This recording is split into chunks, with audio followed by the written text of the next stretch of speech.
নমস্কার বন্ধুরা, অ্যাস্ট্রোসেজে আপনাদের সবাইকে স্বাগত জানাই।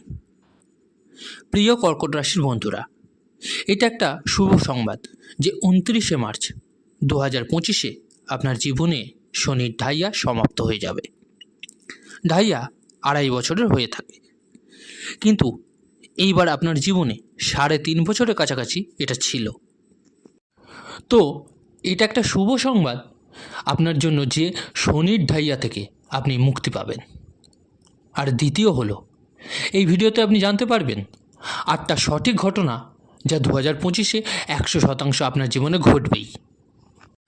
আজকের এই ভিডিওর আলোচনার বিষয়বস্তু চন্দ্ররাশির ওপর নির্ধারিত। যে সকল বন্ধুরা নিজেদের বাচ্চাদের প্রেডিকশন করাতে চাইছেন তারা অবশ্যই আমার টেলিগ্রাম চ্যানেল জয়েন করে নেবেন। লিঙ্কটা ভিডিও ডেসক্রিপশানে পেয়ে যাবেন।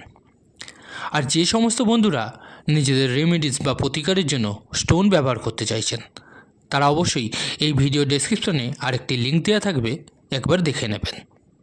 নেওয়া না নেওয়াটা সম্পূর্ণ আপনার ওপর, কিন্তু আমি কী ধরনের জিনিস ব্যবহার করতে বলছি আপনাদের সেটি ওখানে গেলে আপনারা বুঝতে পারবেন। তো চলুন এবার জেনে নিই সেই 8টা সত্য ঘটনা যা আপনার জীবনে ঘটবেই। প্রথম ঘটনা, যা সঠিক হবেই 2025-এ। 21শে জানুয়ারি থেকে 3রা এপ্রিল অবধি মঙ্গল মিথুন রাশিতে চলে যাবে আর নিজের অষ্টম দৃষ্টি দিয়ে সপ্তম ভাবকে দেখবে। আবার এপ্রিল থেকে জুন অবধি উনি লগ্নভাবে নিজের সপ্তম দৃষ্টি দিয়ে সপ্তম ভাবকে দৃষ্টি দেবে। তো আপনাদের পুরো ক্লিয়ারলি বলে দিই, কর্কট রাশি আপনার জীবনে 21শে জানুয়ারি থেকে জুন অবধি সপ্তম ভাব পীড়িত থাকবে মঙ্গল দ্বারা, আর তৃতীয় ভাব কেতু দ্বারা। স্পষ্টভাবে যদি বলি, কর্কট রাশিদের দাম্পত্য জীবন তা জুন 2025 অবধি একটু সংঘর্ষময়, স্ট্রাগেল, জীবনসঙ্গীর স্বাস্থ্য খারাপ, মতভেদ বা যারা ডাইভোর্স নিতে চাইছেন তাদের ডাইভোর্স হয়ে যাবে। তো জুন 2025 অবধি দাম্পত্য জীবন নিয়ে আপনাকে একটু সামলে থাকতে হবে। দ্বিতীয় বড় ঘটনা যা 2025-এ কর্কট রাশিদের জীবনে ঘটবেই, 29শে মার্চ শনি আপনার কুণ্ডলিতে কর্মক্ষেত্রে নিজ দৃষ্টি দেয়া বন্ধ করে দেবে। এটার জন্য অনেক বড় পরিবর্তন আপনার জীবনে হবে। এর সাথেই আবার 30শে মে থেকে কর্মক্ষেত্রে কেতুর দৃষ্টি পড়া স্টার্ট হয়ে যাবে। মানে 29শে মার্চ থেকে আপনার কর্মক্ষেত্রে আপনার পিতার সাথে, আপনার জীবনসঙ্গীর সাথে, পার্টনারশিপে, সিনিয়রদের সাথে বা ভালো ভালো ক্লায়েন্টস বা কাস্টমারদের নিয়ে যে সমস্যা ছিল, নতুন জব বা বিজনেসে উন্নতি হচ্ছিল না, 29শে মার্চ থেকে এই সমস্যা 100% সলভ হয়ে যাবে। এই জন্য আপনি একটু ধৈর্য রাখুন মার্চ অবধি। তৃতীয় ঘটনা যা আপনার জীবনে 100% ঘটবেই, 30শে মে থেকে কেতু আপনার ধনভাবে চলে যাবে, সিংহ কন্যা থেকে চলে যাবে। আর 29শে মার্চ থেকে আয়ভাবে সোজা দৃষ্টি পড়বে শনির, যেখানে বৃষ রাশির অবস্থান। এরকম সিচুয়েশনে সম্পত্তি বা অ্যাসেটস প্রাপ্তি আপনার যোগ তৈরি হবে আপনার জীবনে 29শে মার্চ থেকে চালু হবে। আর 30শে মে থেকে ধনভাবে কেতুর অবস্থানের ফলে ধন দৌলতের প্রাপ্তি হবে আপনার। এই জন্য একদম দুঃখী থাকবেন না কোনোভাবেই। চতুর্থ ঘটনা যা 2025-এ 100% ঘটবেই, আপনার কুণ্ডলিতে 29শে মার্চ অবধি সপ্তমেশে যে সে অষ্টমেশে হবে। আর কেতুর সপ্তমভাবে দৃষ্টি ছিল, মানে যেসব লোকেদের বিয়ে হচ্ছিল না দীর্ঘদিন ধরে, ডাইভোর্স বা সেপারেশন ছিল, তা 30শে মে থেকে আপনার জীবনে সমাপ্ত হওয়া চালু হয়ে যাবে। যখন দ্বিতীয়ভাবে কেতু প্রবেশ করবে আপনার জীবনে, 30শে মে থেকে ভালো ভালো সম্বন্ধ আসা চালু হয়ে যাবে।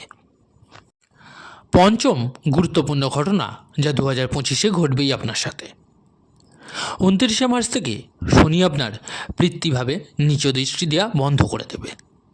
তো উনি যখন নিজ দৃষ্টি দেওয়া বন্ধ করে দেবে, কর্মক্ষেত্রে আর ভাগ্যভাবে চলে আসবে। তো আপনার জীবনে যাদের বিদেশ যাত্রাতে সমস্যা আসছিল, যাদের বিদেশে কাজ করতে হবে বা এক্সপোর্ট ইম্পোর্টের কাজ আছে, 29 মার্চ থেকে সেই সব প্রবলেম 100% ঠিক হয়ে যাবে। ষষ্ঠ ঘটনা যা 2025-এ আপনার জীবনে ঘটবে। 30 মেতে রাহু ভাগ্যস্থানকে ছেড়ে মানে 9th হাউসকে ছেড়ে 8th হাউসে এসে যাবে। এবার এই স্থানে যখনই আসবে ওনার নবম দৃষ্টি চতুর্থভাবে চলে যাবে। যাদের প্রপার্টি বা সম্পত্তি তৈরি করতে হবে তাদের জন্য সংঘর্ষ বাড়বে।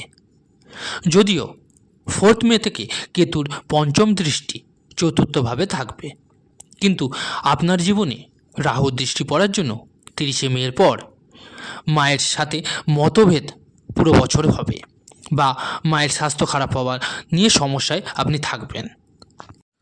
যদিও অষ্টম কেতু শ্বশুরবাড়ি থেকে কিছু লাভ দেবে, কিন্তু নিজের কোনো প্রপার্টি সেল করতে চাইছেন তা হয়ে যাবে, কিন্তু ঘর আর সম্পত্তি তৈরি করতে হলে স্ট্রাগল করতে হবে 2025-এ।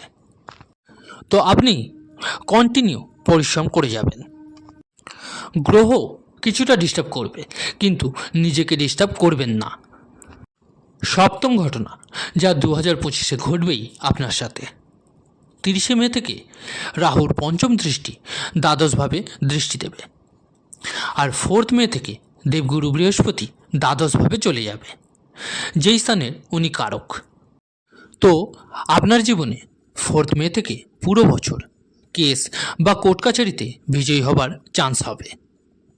4th মের পর আপনি যদি ঋণ আর লোনের চক্করে বরবাদ হয়ে গিয়ে থাকেন তার মুক্তি হওয়া চালু হয়ে যাবে। তো কর্কট রাশি ব্যক্তিরা 30 মের পর তো এটাও একটা ভালো ঘটনা আপনার সাথে ঘটতে চলেছে।